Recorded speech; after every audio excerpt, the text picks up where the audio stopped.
NEET 2025 में क्या क्या नई अपडेट्स आई हैं, क्या क्या बच्चों के डाउट्स थे, तो वो 4 डाउट्स बच्चों ने पूछे हैं जिनके बारे में मैं डिस्कस करूंगा। पहला डाउट था बच्चों का कि सर नीट का रिजल्ट कब क्लियर होगा, तो वो उसके बारे में डिस्कस करेंगे कि कब क्लियर होना है। दूसरा बच्चों का डाउट था कि मद्रास हाई कोर्ट में जो केस चल रहा था तो नीट के ऊपर क्या हुआ, क्या री एग्जाम होगा या कोई भी एक आपकी अपडेट बताई गई है नहीं, तो उसके बारे में भी हम चर्चा करेंगे। तीसरी बात जो बच्चों का डाउट था कि आंसर की के बारे में कुछ डाउट चल रहे थे, तो वो आंसर की के बारे में भी डाउट क्लियर कर लेंगे। देख लीजिए कि आपको कहीं ऐसा ना हो कि ये बातें ना मालूम हो। चौथा जो अपडेट है कि नीट काउंसलिंग के बारे में भी कुछ बच्चों ने पूछा है, तो मैं इन चार चीजों के बारे में, टॉपिक के बारे में बात करेंगे जिससे बच्चों के डाउट क्लियर हो जाए।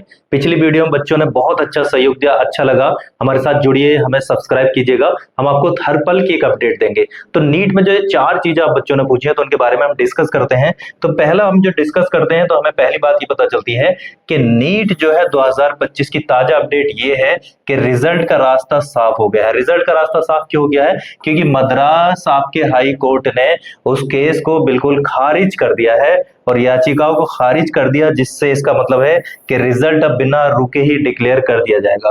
जिन बच्चों को नहीं पता, मैं छोटा मोटा अपडेट बता देता हूं। क्या हुआ था, कुछ बच्चों ने केस कर दिया था तो उनके वहां पर सेंटर, एग्जाम सेंटर पर लाइट चले जाने के कारण कुछ 10-15 बच्चों ने इस पर केस किया था। तो उसको महाराष्ट्र, आपके जो मद्रास है उसकी जो हाई कोर्ट है, उसने ये खारिज कर दिया कि कोई उसकी केंद्र या कह सकते हैं कि एनटीए की तरफ से कोई ऐसा बड़ा इशू नहीं था, सिर्फ एक छोटा सा सडनली इशू था जिसकी वजह से इतनी बड़ी परीक्षा को री एग्जाम नहीं किया जा सकता। तो आपको बता दें कि जो मद्रास वाले हाई कोर्ट से बच्चों को खबर नहीं थी तो उनको बता दें, ये पूरी तरीके से सब क्लियर कर दिया है उसने। नेक्स्ट अगर चीज देखते हैं तो हमारे नीट 2025 में जो छोटे मोटे मैं अपडेट बता देता हूं, थोड़े से आंकड़े, कि हमारा जो एग्जाम हुआ था तो वो 4 मई को हुआ था। दूसरा, इसकी जो आंसर की रिलीज हुई थी तो 3 जून को रिलीज हुई थी। टोटल सीट्स कितनी है इस बार? टोटल सीट्स 55,000 है, पिछली बार के मुकाबले कुछ बढ़ गए हैं, जिसकी वजह से भी हमारा जो कह सकते हैं कि रैंक आपके कह सकते हैं कि आपका जो परसेंटेज है थोड़ा कम रहेगा। प्रेजेंट स्टूडेंट कितने हुए तो आपको बता दें 21 लाख प्रेजेंट हुए थे। और रिजल्ट कब आएगा, ये बच्चों का बहुत बड़ा क्वेश्चन था कि रिजल्ट कब आएगा। तो इस बार 14 जून को लगभग कंफर्म ही है कि 14 जून को आपका रिजल्ट आ जाएगा। और जो इसमें सेलेक्टेड होंगे उनको एडवांस में कॉन्ग्रेचुलेशंस कि आपने एक बहुत बड़ी मेहनत करी, और जब आपने मेहनत की है तो उसका फल भी आपको मिलना ही चाहिए।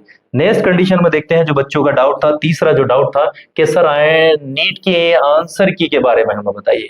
तो नीट के आंसर की के बारे में बता दें कि जब विंडो खुली थी तो वो जो विंडो खुली थी तो 3 जून को जारी की गई थी और 5 जून तक कोई ऑब्जेक्शन जमा कर सकते थे। तो आप कह सकते हैं आंसर की विंडो भी क्लोज हो गई है। अब नेक्स्ट बात, जो तीसरी बच्चों ने बात पूछी थी कि सर रिजल्ट कब आएगा, तो जिसके बारे में अभी बताया गया कि एनटी ने बताया कि नीट का जो रिजल्ट है वो 14 जून को क्लियर कर दिया जाएगा। आपकी मेहनत का फल 14 जून को आपके सामने नजर आएगा। ये 14 जून को ध्यान रखिएगा, ये एनटी ने क्लियर कर दिया है कि रिजल्ट जो जारी होना है वो 14 जून को ही क्लियर होना है।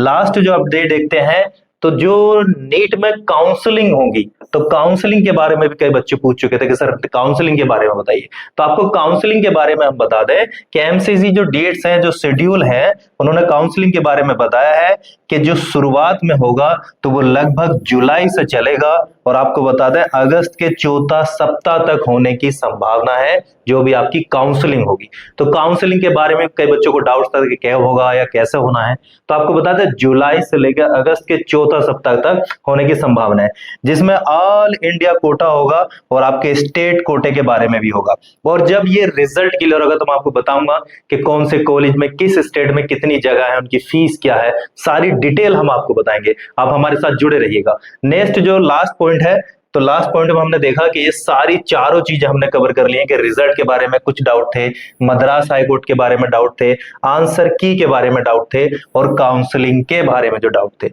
और बाकी जो कितनी संभावना रहेगी, कट ऑफ कितना रहेगा जर्नल का, ओबीसी या आपके एससी का, इससे पिछली वीडियो में मैंने क्लियर कर रखा है, आप उसमें डाल सकते हैं। हशमत गुरुजी क्लासेस करके देखेंगे तो आप फ्रंट पर आपको उससे पिछली वीडियो मिल जाएगी जिसमें मैंने पूरा एक आंकड़ा डेटा एनालाइज करके उसमें आपको प्रेजेंट किया है।